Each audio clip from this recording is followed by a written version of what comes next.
नमस्कार दोस्तों, स्वागत है आपका इस रहस्यमय सफर में, जहां हम आपको लेकर चलेंगे भारत तिब्बत की सीमा पर बसे एक ऐसे दिव्य और अदृश्य स्थान की ओर जिसे ज्ञानगंज के नाम से जाना जाता है।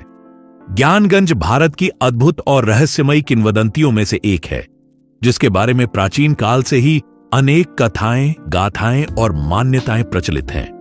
यह स्थान हिमालय के किसी सुदूरवर्ती क्षेत्र में अवस्थित माना जाता है, जहां साधु संतों और सिद्ध योगियों का निवास बताया जाता है। ज्ञानगंज के संदर्भ में कहा जाता है कि वहां रहने वाले महापुरुष साधारण मानवों की सामान्य दृष्टि से परे गूढ़ साधनाओं में लीन रहते हैं तथा उन्होंने ज्ञान, विज्ञान और योग के समस्त गूढ़ रहस्यों को सिद्ध कर लिया है।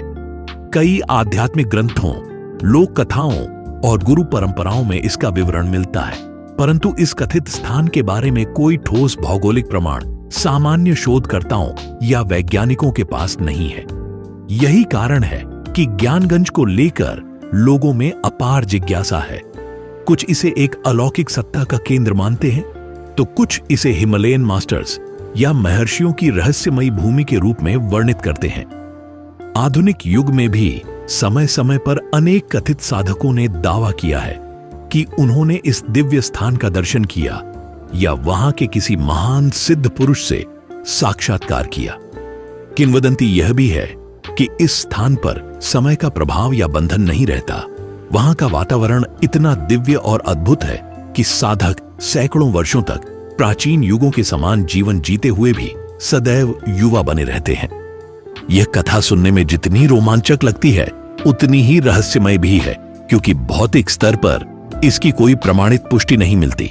ज्ञानगंज का उल्लेख विभिन्न आध्यात्मिक मार्गों में थोड़े बहुत अलग तरीके से मिलता है, परंतु सभी में इसकी मूल भावना एक ही है। यह एक ऐसा दिव्य लोक या क्षेत्र है जहां योग साधना और ज्ञान का चरम स्तर विद्यमान है।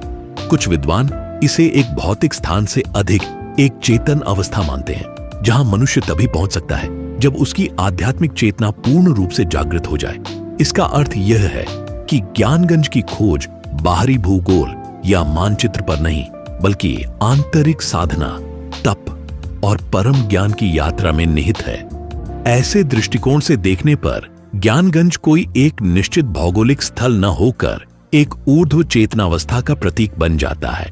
हालांकि पारंपरिक लोक मान्यता में यह प्रायः हिमालय के किसी दुर्गम स्थान पर स्थित बताया जाता है।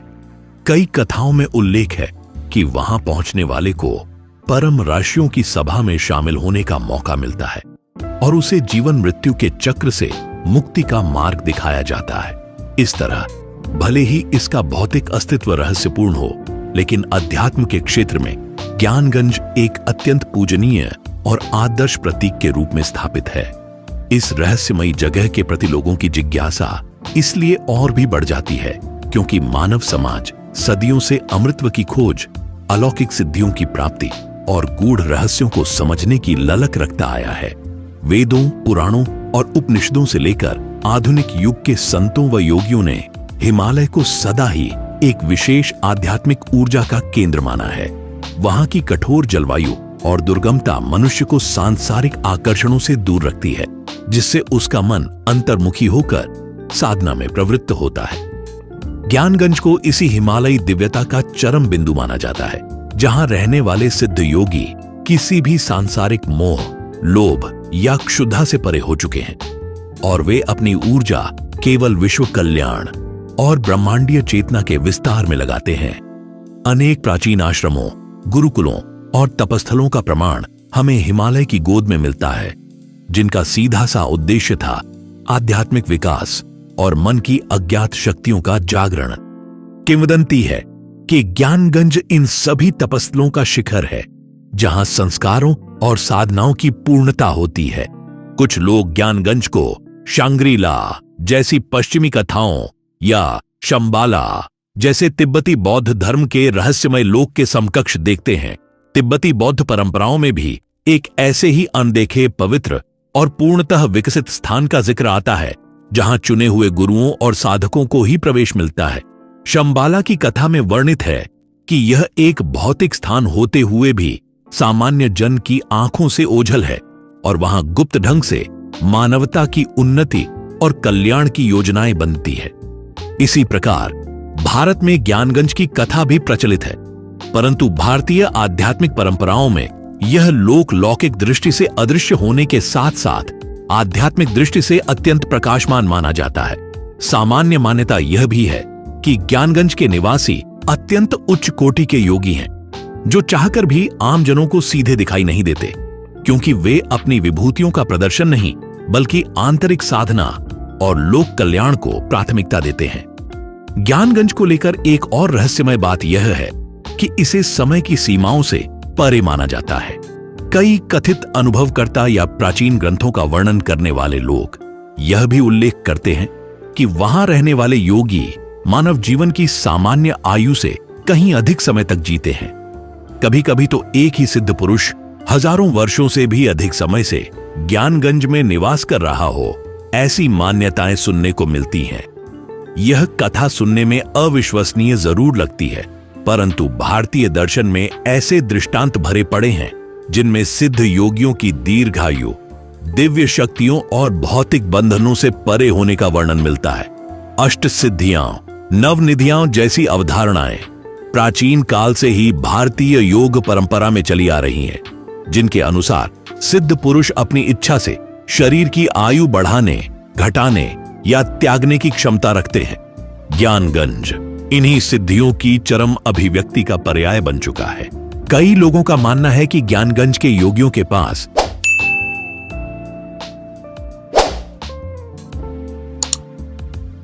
मानव सभ्यता का विशाल ज्ञान संग्रह उपलब्ध है, जिसमें प्राचीन काल से लेकर आधुनिक युग तक के तमाम विज्ञान, कला, संस्कृति, ज्योतिष, आयुर्वेद और ब्रह्म विद्या के रहस्य समाहित हैं। यहां तक कि कुछ मान्यताओं के अनुसार जब भी मानव समाज पर कोई गंभीर संकट आने की संभावना होती है, तो ज्ञानगंज के निवासी गुरु परंपरा के माध्यम से किसी विशिष्ट व्यक्ति को प्रेरित करते हैं, ताकि वह लोक कल्याण के लिए आगे आए और आवश्यक कदम उठाए। कहा जाता है कि अनेक महापुरुष जैसे आदि शंकराचार्य, कबीर, गुरु नानक आदि किसी न किसी रूप में ज्ञानगंज या ऐसी ही किसी रहस्यमय शक्ति से प्रेरित या निर्देशित रहे हों। हालांकि यह सब आध्यात्मिक मान्यताओं पर आधारित बातें हैं और इतिहास या विज्ञान के स्तर पर इनकी पुष्टि करना कठिन है। फिर भी इन कथाओं का संसार में प्रसार इस तथ्य को इंगित करता है कि मनुष्य को सदैव एक उच्चतर शक्ति या दिव्य संरक्षण की आशा रही है। ज्ञानगंज इसी दिव्य संरक्षण का एक रूप माना जा सकता है। ज्ञानगंज की कथाएं केवल भारत तक सीमित नहीं है, बल्कि तिब्बत और नेपाल के हिमालयी क्षेत्रों से लेकर दुनिया भर में फैले भारतीय आध्यात्मिक संस्थानों और विभिन्न योग गुरुओं के अनुयायियों के मध्य भी प्रचलित है। जब लोग ऐसे किसी आश्रम या आध्यात्मिक संगठन से जुड़ते हैं, तब उन्हें हिमालय की महिमा और वहां के सिद्ध संतों की अद्भुत लीलाओं की भी जानकारी दी जाती है। इन सब के पीछे मूल भावना यही होती है कि साधक को विश्वास हो जाए कि उसके चारों ओर फैला यह संसार केवल भौतिक पदार्थों का समूह नहीं है, बल्कि इसमें अनदेखी शक्तियां और चेतना के उच्च आयाम भी मौजूद हैं। यदि साधक नियमित साधना करता है, गुरु के बताए हुए मार्ग पर चलता है, अपनी नकारात्मक वृत्तियों को त्यागता है, तो एक दिन वह भी उस दिव्य साम्राज्य का अंश बन सकता है जिसे हम ज्ञानगंज या किसी अन्य पवित्र लोक के नाम से जानते हैं। ज्ञानगंज के अदृश्य और रहस्यमय होने के पीछे एक रोचक परिप्रेक्ष्य यह भी है कि यदि ऐसा कोई स्थान सचमुच भौतिक रूप में उपलब्ध होता, तो मानव की स्वाभाविक उत्सुकता वहां तक पहुंचने का मार्ग ढूंढती। फिर वह उसे एक तीर्थ या पर्यटन स्थल में बदल देता, जिससे वहां की पवित्रता और एकांत की स्थिति भंग हो जाती। इसीलिए पारंपरिक रूप से यह माना जाता है कि ज्ञानगंज का स्थान और मार्ग केवल आत्मानुभूति के द्वारा ही जाना जा सकता है। उस दिव्य परिवेश में केवल वही पहुंच पाता है जो अपनी आंतरिक योग्यताओं को विकसित करता है। अन्यथा वह स्थान भले ही हमारे सामने हो, हमारी दृष्टि उसे देख नहीं पाती। यह दृष्टि का परिवर्तन आध्यात्मिक साधना का ही एक रूपक है, जो बताता है कि किसी भी परम सत्य को पाने से पहले साधक को स्वयं को उस सत्य के योग्य बनाना पड़ता है। जब तक मनोविकारों और सांसारिक आसक्तियों से मन मुक्त नहीं होता, तब तक वह उच्च चेतना का दर्शन नहीं कर सकता। कुछ आधुनिक कहानियां यह भी कहती हैं कि भारतीय सेना या कुछ गोपनीय संस्थाओं ने हिमालय के दुर्गम क्षेत्रों में खोजबीन की, परंतु ज्ञानगंज जैसा कोई स्थान नहीं मिला। हालांकि यह भी संभव है कि यह खोज केवल भौतिक दृष्टि तक सीमित रही हो। यदि हम आध्यात्मिक मतों को स्वीकार करें तो भौतिक दृष्टि से उस जगह की खोज करना वैसे ही है जैसे हम किसी सपने के चरित्र को वास्तविक जगत में ढूंढने का प्रयास करें। हालांकि जो भी मनुष्य ऐसी बातों को मात्र कल्पना समझता है, उसके लिए ज्ञानगंज एक मनगढ़ंत कथा ही रहेगी। लेकिन जो व्यक्ति आध्यात्मिक अभ्यास के महत्व को जानता है, उसे इस बात में कोई संदेह नहीं होगा कि ब्रह्मांड में अनंत रहस्य छिपे हैं और ज्ञानगंज जैसा स्थान भी उन रहस्यों में से एक हो सकता है। यह मान्यता एक गहरे आध्यात्मिक दर्शन के साथ जुड़ी है कि मनुष्य का अंतिम लक्ष्य आत्मबोध या परम चेतना की प्राप्ति है, और जो सिद्ध पुरुष इस चेतना में प्रतिष्ठित हो जाते हैं, वे सामान्य जनों की दृष्टि से ओझल होकर भी निरंतर सृष्टि में अपना योगदान देते रहते हैं। ज्ञानगंज के बारे में प्रचलित एक महत्वपूर्ण कथा यह है कि वहां पृथ्वी की विभिन्न लोक परंपराओं, भाषाओं और संस्कृतियों का समेकित ज्ञान भंडार मौजूद है। यह भंडार न केवल आध्यात्मिक या धार्मिक ग्रंथों तक सीमित है, बल्कि मानव सभ्यता के समस्त ज्ञान, वैज्ञानिक, ऐतिहासिक, औषधीय, खगोलिकी, गणित, संगीत, कला आदि से भरा हुआ है। यहीं पर कई सदियों से गुह्य शोध तथा आविष्कार होते रहे हैं, जो समय समय पर योग्य व्यक्तियों या समाज को हस्तांतरित कर दिए जाते हैं। इस तरह ज्ञानगंज को एक एलाइट नॉलेज बैंक जैसा माना जा सकता है, जहां न केवल प्राचीन ग्रंथों का संकलन है, बल्कि भविष्य के संभावित आविष्कारों और खोजों का भी संकेत छुपा है। किंवदंती यह कहती है कि जब मानव समाज को कोई नया आविष्कार या कोई महान वैज्ञानिक सिद्धांत मिलना होता है, तब कहीं ना कहीं से दिव्य प्रेरणा या निर्देशन उन वैज्ञानिकों तक पहुंचता है जिनमें मानव हित के लिए कार्य करने का पूर्ण समर्पण होता है। हालांकि यह सब एक विशुद्ध आध्यात्मिक दृष्टिकोण है, जिसे वर्तमान युग का भौतिकवादी विज्ञान सामान्यतः स्वीकार नहीं करता। पर आध्यात्मिक मार्ग पर चलने वाले अनेक लोग इस प्रकार की मान्यताओं से प्रेरणा प्राप्त करते हैं। ज्ञानगंज की कहानियों में अध्यात्म और रहस्य के अलावा रोमांच का भी पुट है। हिमालय के विकट रास्तों, जानलेवा हिमपात और बर्फीले तूफानों, दुर्गम दर्रों और ऊंचे पर्वत शिखरों के पार जाकर किसी अज्ञात दुनिया में प्रवेश करने का विचार ही अपने आप में रोमांचकारी है। अनेक कथाएं हैं जिनमें किसी उत्साही साधक ने हिमालय की यात्रा की, रास्ते में भटक गया, भोजन पानी की कमी से लगभग मृत्यु के कगार पर जा पहुंचा। तभी उसे किसी दैवीय पुरुष का दर्शन हुआ, जिसने उसे सहारा दिया और आगे का मार्ग दिखाया। बाद में पता चला कि वह दिव्य पुरुष ज्ञानगंज से आया था, या संभवतः ज्ञानगंज में ही लौट गया। इसी तरह कई यात्रियों की कहानियां मिलती हैं जो कहते हैं कि उन्हें गुफाओं या दुर्गम घाटियों में किसी अलौकिक शक्ति की उपस्थिति महसूस हुई। कुछ लोग उसके प्रकाश को आंखों से देखने का भी दावा करते हैं। इन सब बातों को तर्कसंगत रूप से प्रमाणित करना आसान नहीं है, पर इससे लोकमानस में ज्ञानगंज की छवि और भी रहस्यमय हो जाती है। आधुनिक युग में कुछ लेखकों और अन्वेषकों ने ज्ञानगंज को लेकर पुस्तकें लिखी हैं, जिनमें उन्होंने इस विषय पर आधारित अपने अनुभवों, कल्पनाओं या शोधों को साझा किया है। इनमें से कुछ लोग पूरी निष्ठा से विश्वास करते हैं कि उन्होंने इस दैवीय लोक के द्वार पर दस्तक दी है, जबकि कुछ इसे एक सुंदर कल्पना या रूपक के रूप में देखते हैं, जो मनुष्य को आध्यात्मिक जीवन के लिए प्रेरित करती है।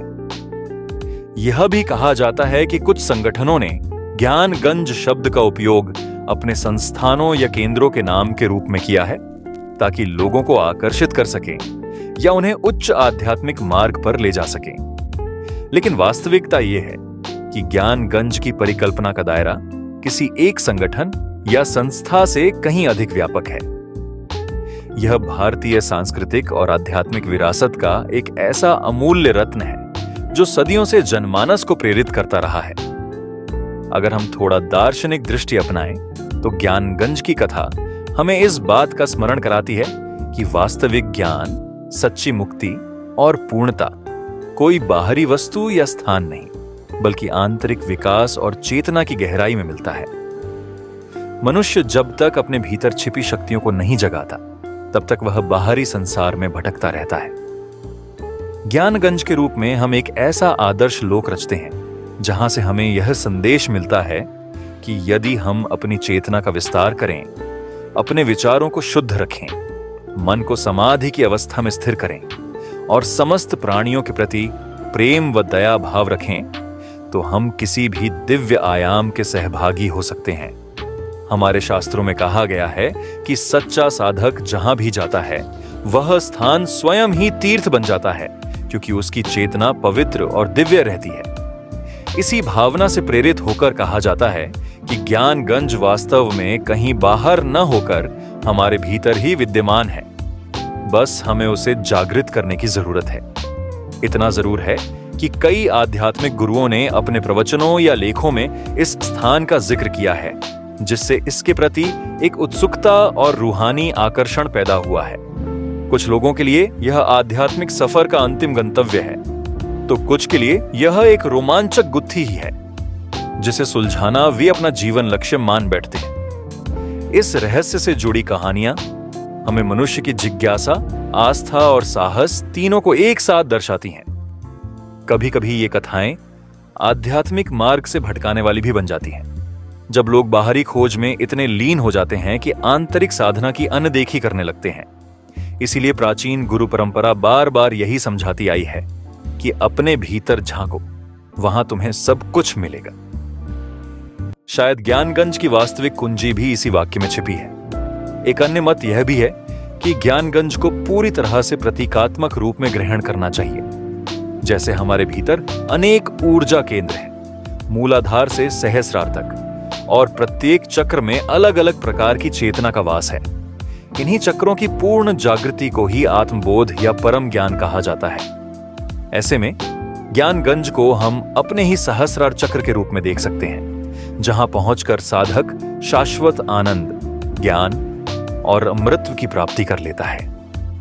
हिमालय की दुर्गमता और शीतलता इन ऊर्जा केंद्रों के शुद्धिकरण और एकाग्रता के प्रतीक हैं। जिस तरह कोई भी साधक हिमालय की ऊंचाइयों तक पहुंचने के लिए कठिन परिश्रम करता है, उसी तरह उसे आंतरिक रूप से भी अनेक मानसिक बाधाओं, विकारों और स्वार्थपरता को त्यागना पड़ता है। तभी वह उस दिव्य शिखर पर पहुंच पाता है जिसे हम ज्ञानगंज या मुक्ति का द्वार कह सकते हैं।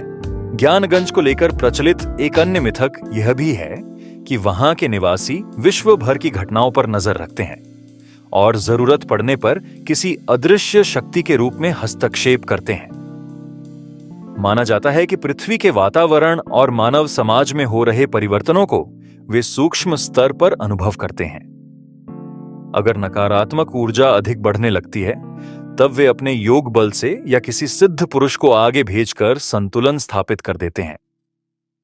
कुछ लोगों का मानना है कि दुनिया में समय समय पर जो महान संत, महात्मा या चमत्कारिक व्यक्तित्व प्रकट होते हैं, वे वास्तव में ज्ञानगंज अथवा उसी तरह के किसी दिव्य स्थान से जुड़े होते हैं। वे अपने जीवन काल में मानवता के लिए प्रकाश का स्रोत बनकर कार्य करते हैं और फिर गुप्त रूप से उसी दिव्य लोक में लौट जाते हैं। यह विचार अपने आप में रोमांचक और प्रेरक दोनों है, लेकिन इसकी प्रामाणिकता पर सवाल खड़ा करना भी स्वाभाविक है। अंततः ज्ञानगंज एक ऐसा विषय है जिस पर अनेक दृष्टिकोण हो सकते हैं, भौतिक, आध्यात्मिक, दार्शनिक या सांस्कृतिक। भौतिक दृष्टि से देखें तो इसकी खोज शायद आज तक पूरी नहीं हुई, या कहें कि यह स्थान कभी मिला ही नहीं। पर आध्यात्मिक और दार्शनिक दृष्टि से यह हमारे भीतर के उस दिव्य अस्तित्व का प्रतीक हो सकता है, जहां पहुंचने के लिए हमें स्वयं का परिष्कार करना होगा। सांस्कृतिक रूप से यह भारतीय धार्मिक और लोक विश्वासों का एक अभिन्न अंग है, जिसने सदियों से अनगिनत कहानियों और किंवदंतियों को जन्म दिया है। साथ ही यह एक ऐसा रोमांचक रहस्य भी है जो आध्यात्मिकता के इच्छुक और गोपनीय क्षेत्रों में रुचि रखने वाले व्यक्तियों को सदैव आकर्षित करता रहता है। समग्र रूप से कहा जाए तो ज्ञानगंज की कथा मनुष्य की उस जिज्ञासा का प्रतीक है जो उसे अदृश्य लोकों, अज्ञात शक्तियों और परम चेतना की खोज में निरंतर प्रेरित करती है। यह कथा बताती है कि मानव मन अपने ज्ञान और चेतना के विस्तार के लिए कितना आतुर है और वह किन किन माध्यमों से इस खोज को अंजाम देने का प्रयास करता है। हिमालय की दुर्गमता, सिद्ध योगियों की रहस्यमयी लीला, दिव्य ग्रंथालय की उपस्थिति, दीर्घायु और अमृतत्व जैसे आयाम, ये सभी मनुष्य की कल्पना और आस्था को एक ऐसे शिखर पर ले जाते हैं जहां उसे प्रतीत होता है कि सब कुछ संभव है। यह सब कुछ संभव होना ही शायद भारत की अद्भुत आध्यात्मिक विरासत की सबसे बड़ी खूबी है, जहां प्रत्येक व्यक्ति को अपनी निजी आंतरिक यात्रा का अधिकार प्राप्त है। चाहे हम इसे सत्य माने या कल्पना, ज्ञानगंज सदियों से उन सभी को आकर्षित करता आया है जिनके मन में आध्यात्मिक तड़प और जीवन के गूढ़ अर्थ को जानने की ललक है। यही वजह है कि यह महज एक रहस्यमय लोक का नाम न रहकर एक ऐसे चेतनामय लक्ष्य में बदल जाता है जिसे पाना मानवता के वास्तविक कल्याण का मार्ग भी माना जा सकता है। तो दोस्तों, आज के सफर में हमने जाना ज्ञानगंज के रहस्यों और मान्यताओं के बारे में। उम्मीद है कि यह वीडियो आपको पसंद आया होगा और आप इस रहस्यमय जगह के बारे में कुछ नया जान पाए होंगे। अगर आपको यह वीडियो अच्छा लगा हो तो इसे लाइक जरूर करें, अपने विचार नीचे कमेंट में लिखें और हमारे चैनल को सब्सक्राइब करना न भूलें। जल्द ही फिर मिलेंगे एक और रोचक विषय के साथ। तब तक के लिए अपना ख्याल रखें और जुड़े रहें हमारे साथ। आप सभी का धन्यवाद।